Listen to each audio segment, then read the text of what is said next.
Hello Leo, thank you for joining me for your weekly forecast for week commencing the 1st of October for the Sun or the Ascendant. This week begins with the Sun and Mercury still in the very quick moving third house. This gives you mental agility, the ability to computate ideas quickly, and the desire to express yourself. So really exciting stuff, particularly on Monday and Tuesday, when the Sun forges a fantastic angle to Mars. If there is something you really want to punch across, say you have a proposal that excites you, or you're developing a business idea or a creative project, and you need to be very compelling and persuasive to the people you're talking to, then you can do a fine job on those 2 days.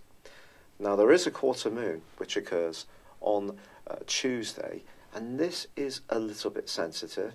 It just suggests that a little bit of gossip could be doing the rounds, and it's going to be important that you don't get sucked into this, that you keep your focus. Your focus could be affected as this week goes on, quite frankly. There are a number of reasons for this. First up, Mercury, also in this fleet-footed part of your scope, is clashing with Pluto. When these two are in difficult angles, the square or the opposition, we can meet people who are very dogmatic, or we can find that we can be really quite fixed in our take in situations, which makes it difficult to find more flexible solutions. So it's possible that your ideas need to evolve, and with the Sun squaring up with Neptune in the latter part of this week, Neptune is great for evolution. It washes away structures. It helps us to be more imaginative and open. But I think the 3rd, 8th house angle here is one that does need some care. Because if you're talking about anything to do with shared finances, intimacy, property matters, getting clarity could be a bit harder to achieve in the second half of this week.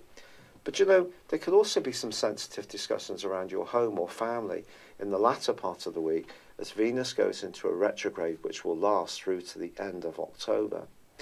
Now, Venus is, of course, the planet of loving, and in your 4th solar house could see you needing more nurturing and tenderness around a close alliance during that time. Now, the North Node, the point of destiny on the nodal axis, is actually in your sign and is squaring up to Uranus, the planet of growth in terms of the unexpected. So it's possible here too that some restlessness may be going on for you, particularly in terms of your worldly interactions and the job you do. There's a sense that the North Node is very much like a mini Jupiter. It's an opportunity. But with Uranus in the 10th house, it means that to achieve that opportunity, there is some change. And of course, the North Node and the South Node, there in connection with Mars, which is still in that right angle with Uranus. So I feel that in order to fulfill your potential, there may need to be some kind of change. And that could be quite daunting if you'd prefer to keep the status quo. And of course, being a fixed sign, that can sometimes be the case.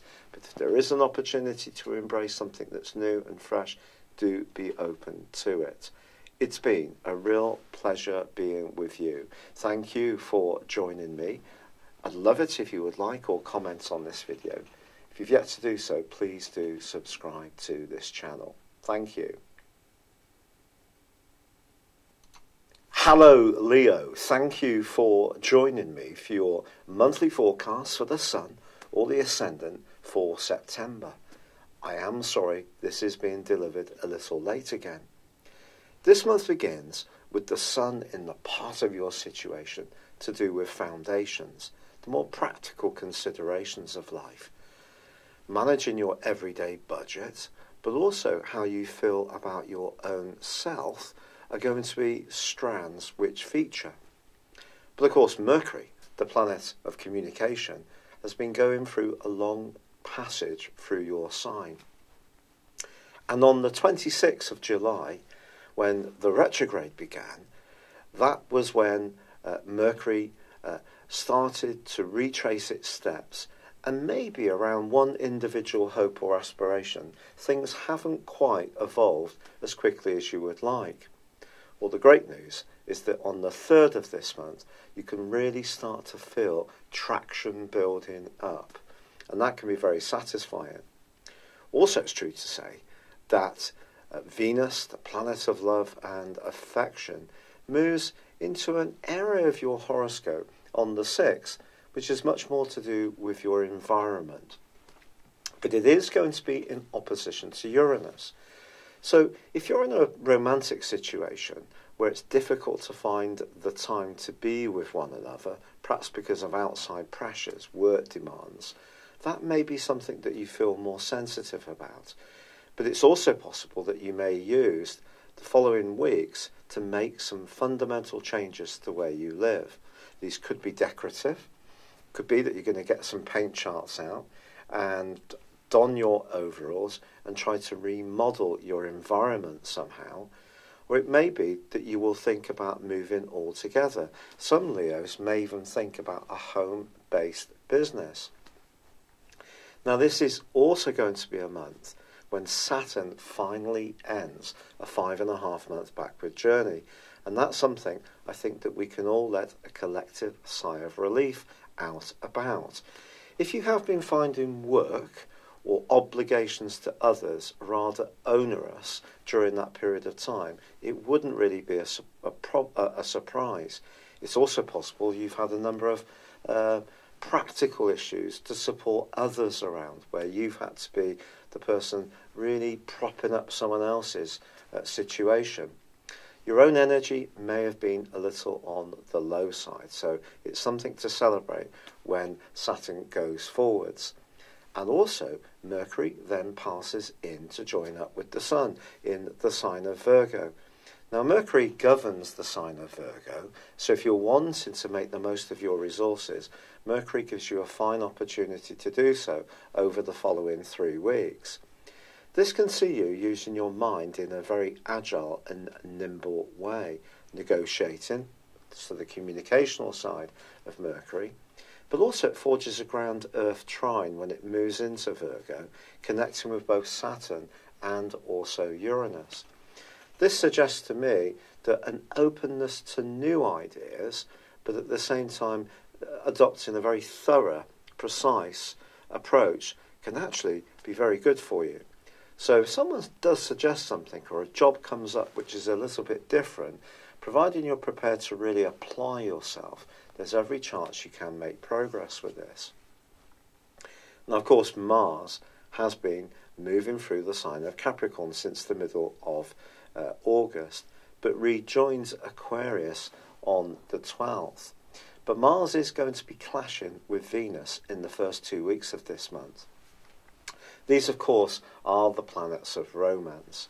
Venus, for you, initially, is in the sign of Libra, which is very good. It gives you an opportunity to articulate yourself well. But the square tightens up, and when these two do clash, it may be that it's more difficult to find the right balance, and it could be around a family relationship that you find yourself feeling frustrated, especially if someone's not such a good listener and you're very attentive to their needs. However, once Mars does move back into Aquarius, it is going to resume its clash with Uranus, which occurred from the 2nd week of May for many of the weeks since then. This has been a very difficult aspect. Although a lot of astrologers have been talking about the multitude of retrogrades that we've had, and that's entirely legitimate, I think this aspect has been at the heart of some difficulties for a lot of us.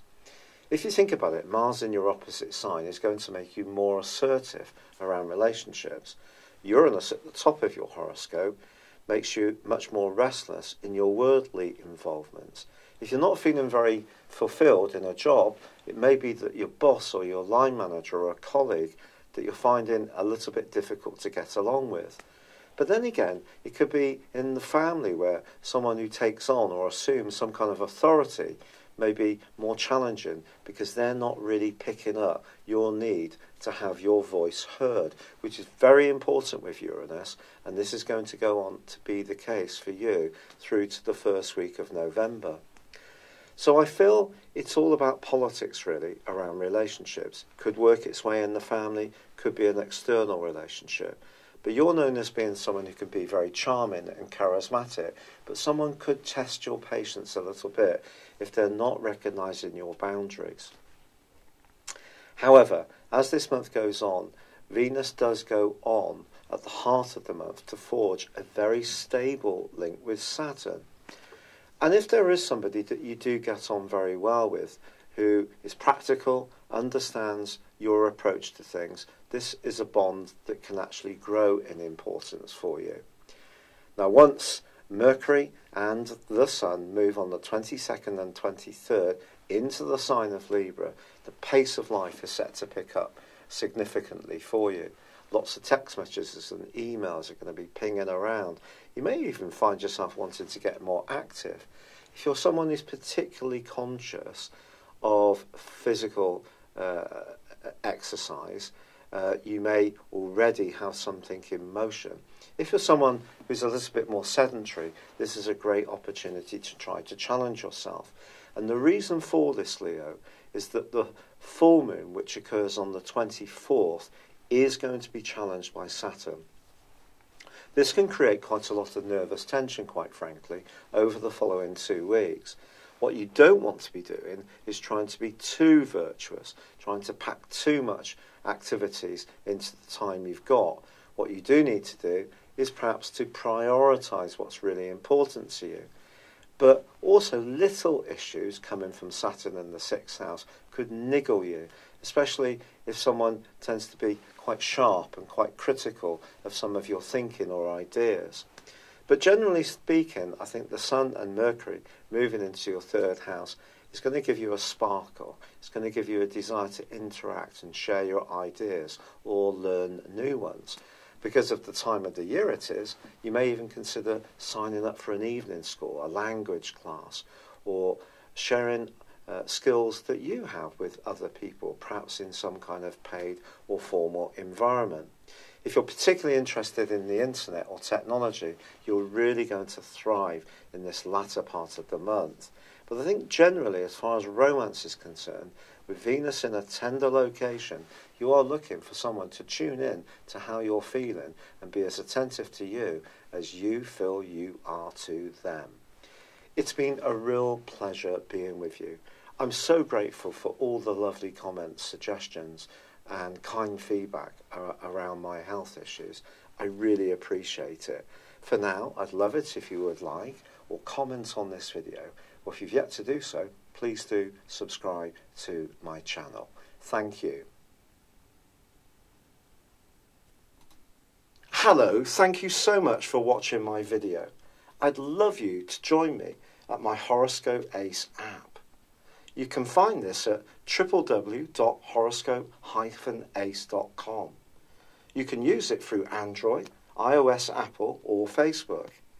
Check out your ascendant or your moon sign, or download your free birth chart.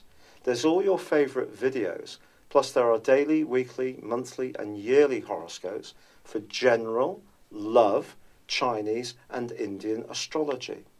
If your passion is tarot, there's my brilliant 3-card money or love tarot readings too. And it's all there at www.horoscope-ace.com. Thank you.